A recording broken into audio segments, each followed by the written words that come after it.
ఒక cold case ఫైల్ను ఇప్పుడు మనం తెరుద్దాం. ఈ కేసు ఆధునిక చరిత్రలోనే అత్యంత పెద్ద మిస్టరీలో ఒకటి. ఇప్పటికీ దీనికి సమాధానం లేదు. పదండి, ఈ వింత కేసు వివరాల్లోకి వెళ్ళిపోదాం. చూడండి, నేరస్తులు ఎంత విచిత్రంగా, ఎంత ధీమాగా ఉన్నారో చెప్పడానికి వాళ్ళు స్వయంగా పంపిన ఈ ఒక్క వాక్యం చాలు. అసలు వాళ్ళ మైండ్ సెట్ ఏంటో మొదటి క్షణం నుంచే మనకు అర్థమైపోతుంది. అసలు ఇది ఎప్పుడు జరిగిందో ఒక్కసారి ఊహించుకోండి. 1984 జపాన్ అంటే ఆర్థికంగా వాళ్ళు సూపర్ పవర్. అంతా ఒక పద్ధతి ప్రకారం, ఒక క్రమంలో, నమ్మకం మీద నడిచే సమాజం వాళ్ళది. అలాంటి దేశంలో, అందులోనూ కార్పొరేట్ కంపెనీలకి ఎంతో విలువిచ్చే చోట ఒక ముఖం కూడా లేని ఓ అదృశ్య శక్తి మొత్తం దేశాన్ని భయంతో బందీగా మార్చేస్తుందని ఎవరైనా అసలు ఊహించగలరా? సరే, ఇంకా కేస్ ఫైల్ ఓపెన్ చేద్దాం. ఈ కథ అంతటికీ మూలమైన మొదటి సంఘటనతోనే మొదలు పెడదాం. చూడ్డానికి ఇదొక మామూలు హై ప్రొఫైల్ కిడ్నాప్లానే అనిపించింది మొదట్లో. ఈ కేసులో మొదటి ఎంట్రీనే చాలా నాటకీయంగా ఉంటుంది. చూడండి, గ్లికో కంపెనీ ప్రెసిడెంట్ని వాళ్ళ ఇంటిలోనే కిడ్నాప్ చేశారు. అంత టెన్షన్. కానీ కొన్ని రోజులకే ఆశ్చర్యంగా ఆయన వాళ్ళ చెర నుంచి తప్పించుకున్నారు. హమ్మయ్య, కేసు అయిపోయింది అనుకున్నారందరూ. కానీ అసలు కథ, అసలైన పీడకల అప్పుడే మొదలైంది. అంటే వాళ్ళ మొదటి ప్లాన్ ఫెయిల్ అయింది కదా. దీంతో ఆ గ్యాంగ్ తమని తాము పూర్తిగా మార్చేసుకుంది. ఒక ఫేమస్ ఫిక్షనల్ విలన్ పేరుతో ఒక కొత్త ఐడెంటిటీ క్రియేట్ చేసుకున్నారు. ఇకపై వాళ్ళు కిడ్నాపర్లు కాదు, వాళ్లే 21 ముఖాల రాక్షసుడు. వాళ్ల టార్గెట్ ఇప్పుడు డబ్బు కాదు, భయం. ఆ భయాన్ని దేశమంతా వ్యాపింపచేయడమే వాళ్ల ప్లాన్. సరే, ఇప్పుడు ఈ నేరస్తుల మైండ్లోకి వెళ్దాం. వాళ్ల ఎమ్ము అంటే వాళ్ల పనితీరును ఒకసారి అనలైజ్ చేద్దాం. వాళ్ల అసలైన ఆయుధం విషం కాదు, అంతకంటే చాలా పవర్ఫుల్. అదే సైకలాజికల్ వార్ఫేర్. వాళ్ల ప్లాన్ చూడటానికి చాలా సింపుల్గా కనిపిస్తుంది, కానీ చాలా డేంజరస్.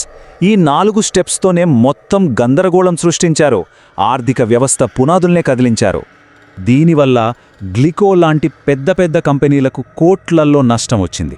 కానీ డబ్బు నష్టం కంటే కూడా ఇంకో పెద్ద నష్టం జరిగింది. అదే ప్రజల్లో నమ్మకం పోవడం. షాపుల్లో ఏది కొనాలన్నా భయపడే పరిస్థితి. మార్కెట్ పునాదులే కదిలిపోయాయంటే నమ్మండి. ఇక్కడ మనం ఒక ముఖ్యమైన విషయం గమనించాలి. ఆ గ్యాంగ్కి ఒకటి బాగా అర్థమైంది. నిజంగా విషం కలపడం కన్నా విషం కలిపాం అనే భయాన్ని సృష్టిస్తే చాలు. ఆ భయమే అసలైన విషం అని వాళ్ళు గ్రహించారు. అదే వాళ్ళ అతిపెద్ద ఆయుధం. పోలీసులకి వీళ్ళు పంపిన లెటర్స్లో ఈ లైన్ చూడండి. ఎంత అహంకారం, ఎంత ఎగతాళి. అధికారుల్ని వాళ్ళు ఎంత తేలిగ్గా తీసుకున్నారో ఈ ఒక్క మాటతోనే మనకు అర్థమైపోతుంది. సరే, ఇంత జరుగుతుంటే పోలీసులు ఏం చేస్తున్నారు? వాళ్ల వైపు నుంచి కథ ఎలా సాగిందో చూద్దాం. ఒక ముఖం కూడా లేని దెయ్యాన్ని పట్టుకోవడానికి వాళ్ళు చేసిన భారీ ప్రయత్నం ఎందుకు విఫలమైందో ఒక్కసారి పరిశీలిద్దాం. ఒకవైపు చూస్తే పోలీసులు వేల మంది ఆఫీసర్లను రంగంలోకి దించారు. లెటర్స్ని అనలైజ్ చేశారు, కాల్స్ ట్రేస్ చేశారు. కానీ మరోవైపు ఆ రాక్షసుడికి ఒక పెద్ద అడ్వాంటేజ్ ఉంది. అదే అజ్ఞాతం. వాళ్ళెవరో తెలీదు. వాళ్ల తర్వాతి ఎత్తుగడ ఏంటో ఊహించలేరు. మీడియాను కూడా తమకు అనుకూలంగా మార్చుకున్నారు. అందుకే పోలీసులు ప్రతిసారి ఓడిపోతూ వచ్చారు. మొత్తం ఇన్వెస్టిగేషన్లో దొరికిన ఒకే ఒక్క ఆధారం, ఒకే ఒక్క అనుమానితుడు ఈ నక్కకల్ల మనిషి. డబ్బు మార్పిడి దగ్గర ఒక సాక్షితను చూశారు. కానీ అంతే. అతని గురించి ఇంతకంటే ఎక్కువ ఏమీ తెలీదు. ఎవరు అతను, ఎక్కడి నుంచొచ్చాడు, ఏమీ తెలీదు. ఈ ఆధారం కూడా ఒక డెడ్ ఎండ్గానే మిగిలిపోయింది. ఆ గ్యాంగ్ కేవలం గ్లికోతో ఆగిపోలేదు. వాళ్ల టార్గెట్ లిస్ట్ పెరిగింది. మొరినాగా, హౌస్ ఫుడ్స్, ఇలా పెద్ద పెద్ద ఫుడ్ కంపెనీలన్నిటినీ టార్గెట్ చేశారు. దీంతో కార్పొరేట్ జపాన్లో ఎవ్వరూ సేఫ్ కాదనే మెసేజ్ క్లియర్గా వెళ్ళిపోయింది. వాళ్ళకి జపాన్ మొత్తం ఒక ఆట స్థలంగా మారిపోయింది. ఇలా దర్యాప్తు సాగుతుండగా ఒక విషాదకరమైన సంఘటన జరిగింది. అది కేసుని ఒక పెద్ద మలుపు తిప్పింది. ఆ తర్వాత జరిగిన పరిణామమైతే ఇప్పటికీ ఎవ్వరికీ అంతుపట్టదు. కేసుని పరిష్కరించలేకపోతున్నామన్న ఒత్తిడి, అవమానం తట్టుకోలేక దర్యాప్తుకు నాయకత్వం వహిస్తున్న ఒక పోలీస్ సూపరింటెండెంట్ ఆత్మహత్య చేసుకున్నారు. ఆలోచించండి, ఈ కేసు ఒక అధికారి ప్రాణాల్ని బలి తీసుకుందంటే అది దేశం మీద ఎంత పెద్ద మానసిక భారాన్ని మోపిందో. ఈ సంఘటన జరిగిన వెంటనే ఆ రాక్షసుడి నుంచి చివరి లేఖ వచ్చింది. అదే వాళ్ళ చివరి మెసేజ్. మేము గ్లికోని క్షమిస్తున్నాం. అంతే. ఎందుకు మొదలుపెట్టారో చెప్పలేదు, ఎందుకు ఆపుతున్నారో చెప్పలేదు. ఎలాంటి క్షమాపణ లేదు. పైగా వాళ్లేదో గొప్పవాళ్లలా కంపెనీని క్షమిస్తున్నట్టుగా. ఎంత విచిత్రంగా ఉందో చూడండి. ఆ తర్వాత అంతే, ఒకసారిగా అంత సైలెంట్. ఇంకో లెటర్ రాలేదు, ఇంకో బెదిరింపు లేదు. పూర్తి నిశ్శబ్దం.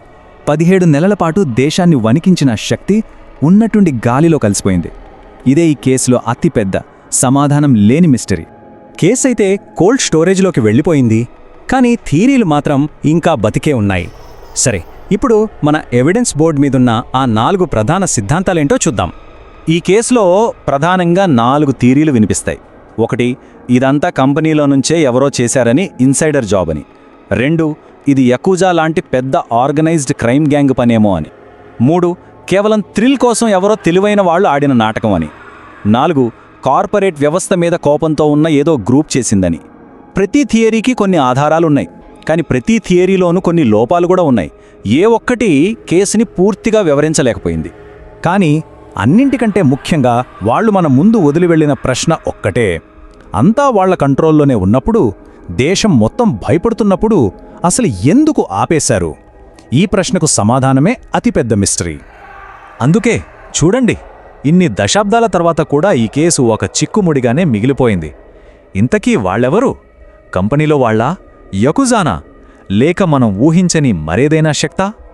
ఆ 21 ముఖాల వెనక దాగిన అసలు నిజం బహుశా ఎప్పటికీ మనకు తెలియకపోవచ్చు.